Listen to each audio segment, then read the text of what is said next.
अस्सलाम वालेकुम, मेरा नाम है जहां से भाशमी और ये है किया Sportage all wheel drive 2022 model. ये स्पोर्टेज की 4th जनरेशन है जो कि पाकिस्तान में अब तक आ रही है।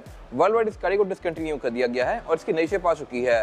पाकिस्तान में आपको मोस्टली कार्स में यही ट्रेंड देखने को मिलेगा, बट स्टिल ये गाड़ी मेरे ख्याल से प्राइस को जस्टिफाई करती है, क्योंकि जितने पैसों में ये गाड़ी जितने फीचर्स ऑफर कर रही है इतने फीचर्स टोयोटा होंडा वगैरह नहीं ऑफर करते। इस प्राइस ब्रैकेट में आपको गारंटी मिलेगी जो कि फीचर्स के लिहाज से इससे आधी भी नहीं है और साइज के लिहाज से भी वो इससे छोटी है। ये गाड़ी अपनी वैल्यू वर्थ करती है। अगर आपने इसके बारे में कोई इन्फॉर्मेशन लेनी है तो आप इस दिए गए नंबर पर कॉल कर सकते हैं या फिर आप साइकिल मोटरस्पोर्ट को विजिट कर सकते हैं जो कि रावलपिंडी में DH2 के गेट 1 के ऑपोजिट लोकेटेड है। साइकिल मोटर्स की टोटल 2 ब्रांचेस हैं, एक रावलपिंडी में मरी रोड पे और फिर एक रावलपिंडी में ये वाली ब्रांच। इन दोनों ब्रांचेस पे गाड़ियों की बाइंग एंड सेलिंग के साथ साथ गाड़ियों के काम भी किए जाते हैं, जैसे कि tints, wrap, ceramic coating, PPF, graphene coating. यहाँ पे गाड़ियाँ फेसलिफ्ट भी की जाती हैं और इसके अलावा यहाँ फिर एक पेंट बूथ भी अवेलेबल है। सो गाड़ियों के मॉडिफिकेशन, बाइंग एंड सेलिंग या कार केयर वगैरह के किसी भी तरह के काम के लिए cycle Motors and cycle motorsports is the place. Overall, it's a great sportage, and today I'm going to review it. Let's have a exterior of this car. Looks के लिहाज से किसी की अपनी ओपिनियन है इस गाड़ी के बारे में। मेरे ख्याल से इस गाड़ी का लुक इससे बेहतर हो सकता था। कुछ लोगों को ये लुक बहुत पसंद आता है। अगर लेट्स सपोज आपको ये लुक पसंद नहीं आता तो टुक्सन भी इस कैटेगरी में आपको ये दोनों ही गाड़ियाँ साइकिल मोटरस्पोर्ट से मिल जाएंगी। खैर, अगर बात की जाए स्पेसिफिक गाड़ी की तो ये स्पोर्टेज का ऑल व्हील ड्राइव वर्जन है, यानी कि टॉप ऑफ लाइन, और इसमें फीचर्स काफी डिसेंट दिए गए हैं। इस तरह से इस गाड़ी में पार्किंग सेंसर्स आते हैं फ्रंट पे भी और बैक पे भी। टुक्सन पार्किंग सेंसर्स ऑफर नहीं करती किसी भी वेरिएंट में, लेकिन उसमें कुछ चीज़ें बेहतर हैं जो कि इस गाड़ी में नहीं आती, तो ये दोनों गाड़ियाँ एक दूसरे का ट्रेड ऑफ हैं। खैर, इसके अलावा अगर बात की जाए इस गाड़ी की हेडलाइट्स की तो इसका डिज़ाइन काफ़ी अनकन्वेंशनल सा है। इसमें सिंगली बाइजोनल प्रोजेक्शन लैंप दिया गया है और इसके आसपास 4 DRLs दी गई हैं और ये DRLs काफ़ी हद तक पोर्शा से इंस्पायर्ड हैं। आप अगर पोर्शा की 918 देखें, टाइकान देखें, पैनामेरा देखें, उनमें आपको DRL का डिज़ाइन काफ़ी हद तक ऐसा ही नजर आएगा। इसके अलावा फॉग लैंप इस गाड़ी में हैलोजन वाले आते हैं। ये मेरे ख्याल से काफ़ी वियर्ड चीज़ है। हेडलाइट तो किया ने बाइजोनल वाइट डाल दी, लेकिन मेरे ख्याल से अगर फॉग लैंप भी बेहतर कर देते तो बहुत बेहतर था। ये आती प्रोजेक्शन लैंप के साथ ही हैं, लेकिन इनमें हैलोजन बल्ब आता है येलो सा, जो कि जलते हुए इस गाड़ी की सारी लुक को खराब करता है। इसके अलावा इस गाड़ी में एक छोटा वर्जन भी आता है स्पोर्टेज अल्फा। उसकी हेडलाइट बिल्कुल बेसिक सी हैं, उसमें एक क्रोम ट्रिम्स वगैरह नहीं आती। मेरे ख्याल से इस गाड़ी की लुक डिसेंट है, बट थोड़ी बेहतर हो सकती थी। बाकी वहाँ पर इस गाड़ी में हिडन दिए गए हैं और इसके अलावा अगर आप इसकी पैनोरामिक रूफ को ओपन करेंगे तो इसमें से एक ब्लाइंड निकलता है, जो कि डेफिनेटली आगे से आने वाले पत्थरों वगैरह को या डस्ट से काफी हद तक केबिन को बचाता है। और अगर बात की जाए इस गाड़ी की साइड प्रोफाइल की तो ये भी लुक्स के लिहाज से काफी डिसेंट सी है। यहाँ पे सब कुछ बिल्कुल फ्री सा है, लेकिन इसमें व्हील्स के आसपास ही एप्रन कंटिन्यू किए गए हैं। बॉडी में नीचे भी और बम्पर्स में भी आगे भी चाहिए एप्रन दिए गए हैं, जो कि इसकी लुक में एक SUV वाला टच ऐड कर रहे हैं। फिर इसके अलावा ये गाड़ी की ऑल व्हील ड्राइव वर्जन है, यानी कि टॉप ऑफ लाइन, तो इसमें AWD की बैजिंग आती है दोनों साइड्स पे। ये इसके छोटे वर्जन में नहीं आती और यहाँ से आप डिस्टिंग्विश कर सकते हैं कि क्योंकि स्पोर्टेज है तो वो फ्रंट व्हील है, ये ऑल व्हील है। ऑल व्हील में बैजेस हमेशा लगे होंगे, फ्रंट व्हील में ये नहीं आते। और जिसमें अल्फा वेरिएंट आता है उसके तो खैर रिम वगैरह भी डिफरेंट होते हैं, तो उस गाड़ी को आप दूर से पकड़ सकते हैं। बाकी इसके अलावा इसमें फीचर्स भी साइड पे डिसेंट दिए गए हैं। इस तरह से कि इस गाड़ी की साइड मिरर रिट्रैक्टेबल हैं, एडजस्टेबल हैं, इनमें ऑटो का फीचर भी आता है और इसके अलावा ये ऑटो हीटेड भी हैं। फिर इसमें यहाँ पे इंडिकेटर्स वगैरह दिए गए हैं जो कि LED में है और इसके अलावा इसकी साइड पे ये क्रोम की फ्रिल्स भी काफ़ी सारी दी गई हैं। एक तो विंडोज के आसपास कंटिन्यू करती है और इसके अलावा इसके डोर हैंडल के ऊपर भी काफी बड़ी क्रोम की फ्रिल्स दी गई हैं। और अगर बात की जाए इस गाड़ी की एब्सोल्यूट साइड प्रोफाइल की तो साइज के लिहाज से ये गाड़ी एक कॉम्पैक्ट क्रॉसओवर SUV है। क्रॉसओवर का मतलब ये है कि ये गाड़ी सेडान और एक प्रॉपर जीप के बीच की चीज है और उसकी वजह भी है चेसिस, सस्पेंशन वगैरह के लिहाज से ये गाड़ी ऑलमोस्ट सेडान ही है। इंजन कैपेसिटी भी इस गाड़ी की सेडान्स के आसपास की ही होती है, लेकिन साइज के लिहाज से ये गाड़ियाँ उनसे ऊंची भी होती हैं और थोड़ी सी ज़्यादा बल्कि भी होती हैं। इंजन इस गाड़ी में 2.0 आता है, सेम ये इंजन इलेंट्रा में भी आता है और वो गाड़ी सेडान है, लेकिन साइज के लिहाज से ये गाड़ी उससे ज़्यादा ऊंची है। और इन गाड़ियों का बेस्ट पार्ट ये है कि ये ग्राउंड क्लियरेंस के लिहाज से भी काफ़ी ज़्यादा ऊंची होती हैं। फिर इनमें एंट्री और एग्जिट भी आसान है। अगर लेट्स सपोज आप थोड़े से एजेड हैं तो आपके लिए इसमें बैठना और निकलना काफ़ी आसान होगा। आप अपनी हाइट पे आके इसके अंदर बैठ सकते हैं और यूं ही बाहर भी आ सकते हैं, जबकि सिविक या ग्रैंडे में आपको काफ़ी नीचे बैठना पड़ता है और बाहर निकलते हुए भी थोड़ा सा मुश्किल होता है। खैर, इसके अलावा इस गाड़ी में सॉफ्ट अनलॉक भी आता है। मैं गाड़ी को यहीं से लॉक या अनलॉक भी कर सकता हूँ लाइक दिस। और इसके अलावा इसमें डोर हैंडल्स के अंदर पडल लैंप्स भी आते हैं, जो कि इसके लुक को और बेहतर बनाते हैं। तो बेसिकली ये हाइट वाला एलिमेंट, इसकी ये पैनोरामिक रूफ और इसके अलावा इसमें पडल लैंप्स वगैरह इस तरह की चीजें हैं जो कि पाकिस्तान में और कोई भी कार ऑफर नहीं कर रही और इन गाड़ियों को एक काफी अच्छा ऑप्शन बनाती है। और अगर बात की जाए इस गाड़ी के रिम साइज की तो इसमें 18 इंचेस के रिम आते हैं और ये गाड़ी है भी ऑल व्हील ड्राइव, तो ऑल व्हील ड्राइव में चारों ही टायर चलते हैं। ये गाड़ी आपको एवरेज के लिहाज से थोड़ी सी भारी पड़ेगी। ये गाड़ी आपको एवरेज कम देती है 11-12 तक की, जो कि डिपेंड करती है आपके ड्राइविंग पैटर्न के ऊपर। फ्रंट व्हील ड्राइव गाड़ी की एवरेज हमेशा इससे 1 या 2 किलोमीटर बेहतर ही रहेगी, क्योंकि एक तो इस गाड़ी का वेट भी थोड़ा सा कम होता है और उसमें इंजन का सारा लोड सिर्फ फ्रंट टायर्स पे जाता है। जब इंजन को 4 टायर चलाने पड़ते हैं तो डेफिनेटली उसकी एवरेज थोड़ी सी कम हो जाती है। तो अगर फ्यूल एफिशिएंसी भी आपके लिए एक डिसाइडिंग फैक्टर है तो आप फ्रंट व्हील ड्राइव कंसीडर करें। ऑल व्हील ड्राइव में कुछ छोटी मोटी चीजें ज़्यादा आती हैं, बट मोर और लेस ये गाड़ियाँ मिलती जुलती ही हैं। और अगर बात हो रही है एक्स्ट्रा फीचर्स की तो ये भी कवर कर लेते हैं। इस गाड़ी में टेल गेट पावर्ड आता है, ये चीज़ फ्रंट व्हील ड्राइव वाली कार में नहीं आती। इसके टेल गेट को आप इस तरह से अनलॉक कर सकते हैं, ये चीज तो साउंड भी ऑफर करती है। और इसके अलावा इसके फ्रंट व्हील में और अल्फा में टेल गेट हाथ से ओपन होता है। बाकी इस गाड़ी में स्पेयर टायर भी आता है जो कि फुल साइज का है, ये मेरे ख्याल से अगेन एक काफी अच्छी चीज है। मोस्टली कार्स में आपको यहाँ पे स्टेपनी देखने को मिलती है। इसमें प्रॉपर अलॉय रिम दिया गया है और टायर साइज भी 18 इंचेस का है। फिर इसके अलावा इसमें ऊपर एक ये शटर लिड दी गई है जिसको उतार के मैं इसकी ट्रंक कैपेसिटी को थोड़ा सा और ज्यादा खुला बना सकता हूँ और इसको खोल के आप इसकी ट्रंक को कैबिन से सेपरेट कर सकते हैं। इसका बेसिकली एक और यूजफुल पर्पस ये है कि ये ट्रंक को छुपा देता है। अगर लेट्स सपोज आपकी डिग्गी में कोई कीमती सामान पड़ा हुआ है और बैक से आगे कोई ऊपर से देखता है तो उसको नजर नहीं आएगा अगर ये शटर लिड खुली भी होगी तो। इसके अलावा आप इसके टेलगेट की हाइट को एडजस्ट भी कर सकते हैं अपनी मर्जी के लिहाज से। इसमें सेंसर भी आता है, अगर मैं यहाँ पे हाथ दे दूंगा तो ये क्रश नहीं करेगी बल्कि लग के रुक जाएगी इस तरह से। ये मेरे ख्याल से एक अच्छी चीज़ है। और अगर आपने इसकी ट्रंक कैपेसिटी को और भी ज़्यादा स्पेशियस बनाना है तो आप इसकी सेकंड रो सीट्स को भी फोल्ड कर सकते हैं। बाकी बैक पे इसमें पार्किंग सेंसर्स दिए गए हैं। रेयर विंडशील्ड इसमें प्राइवेसी वाली नहीं आती है, बेसिक सी आती है। रेयर विंडशील्ड वाइपर भी आता है इस गाड़ी में, ऊपर ये स्पॉइलर भी दिया गया है। शार्प यूनिट नहीं आता है इस गाड़ी में। बैक पे गाड़ी रेयर फॉग भी ऑफर करती है जो कि इससे पहले किसी और कार में नहीं आती थी। अब बहुत सारी गाड़ियाँ ऑफर करती हैं बट ये पहली कार थी जिसने चीज़ ऑफर करना शुरू की थी। और इसके अलावा यहाँ पे कुछ खास है नहीं। इसके बाद अगर बात कीजिए इस गाड़ी के इंटीरियर की तो इंटीरियर की लुक्स के लिहाज से हर किसी की अपनी ओपिनियन है। कुछ लोगों को इंटीरियर काफ़ी अच्छा लगता है, कुछ को बिल्कुल एवं सा लगता है। मेरे ख्याल से ये भी बेहतर हो सकता था।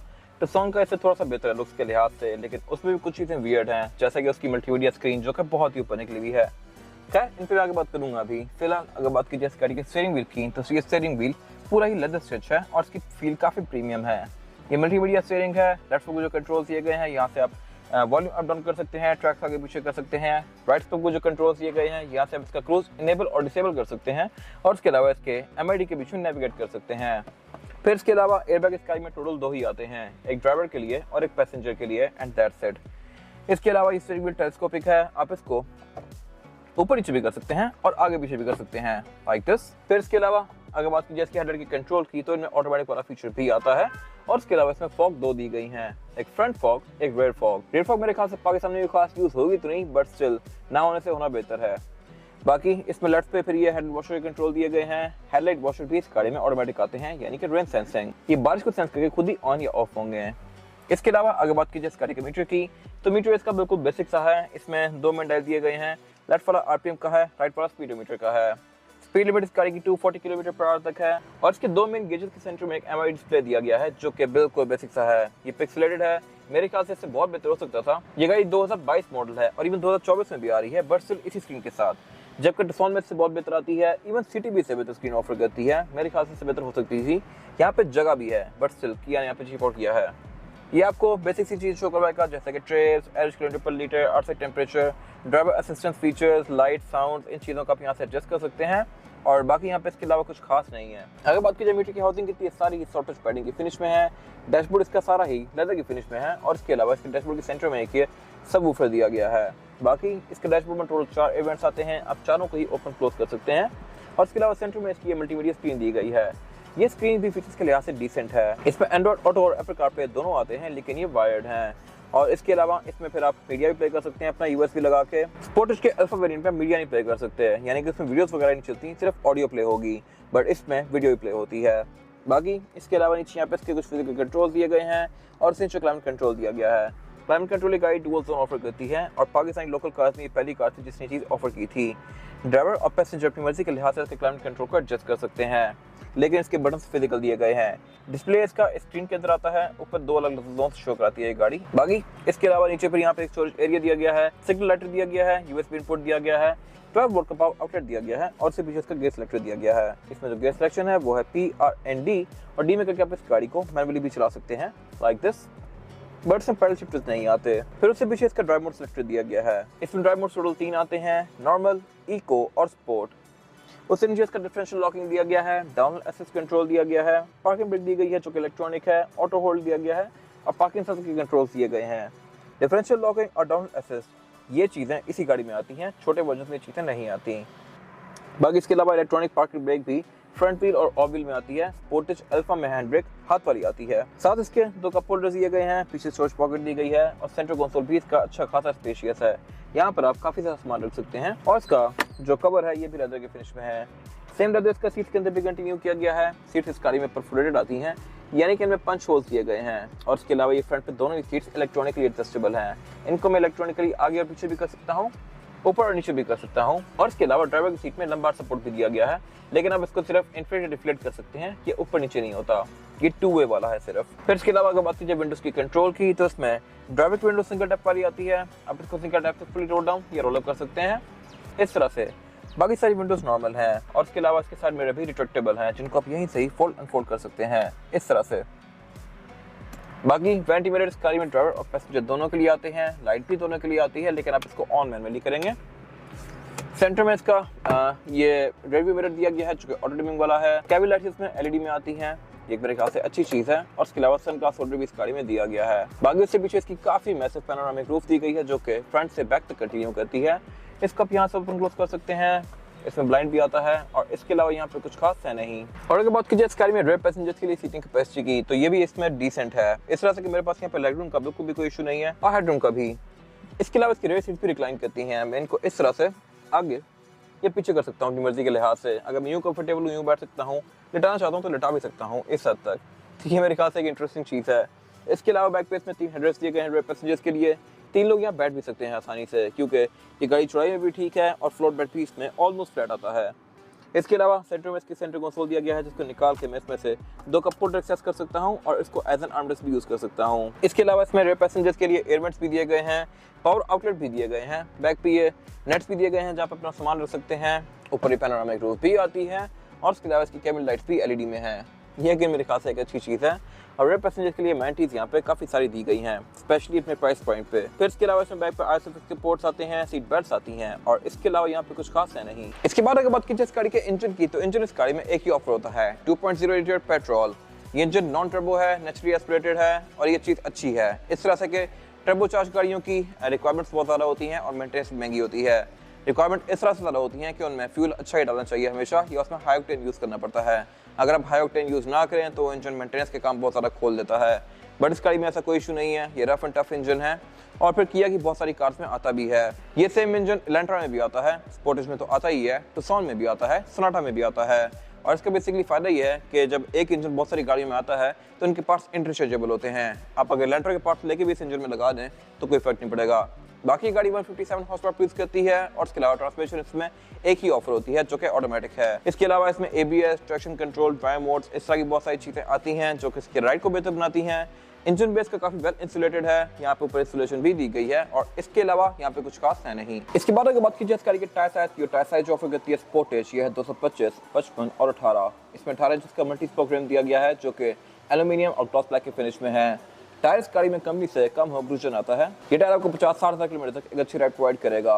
बाकी इसमें फिर फ्रंट पे और बैक पे चारों मिड डिस्प्लेस आती हैं और इसमें फिर ABS, traction control, drive modes, differential locking, इस तरह की बहुत सारी चीज़ें दी गई हैं जो कि इस राइड को और बेहतर बनाती हैं।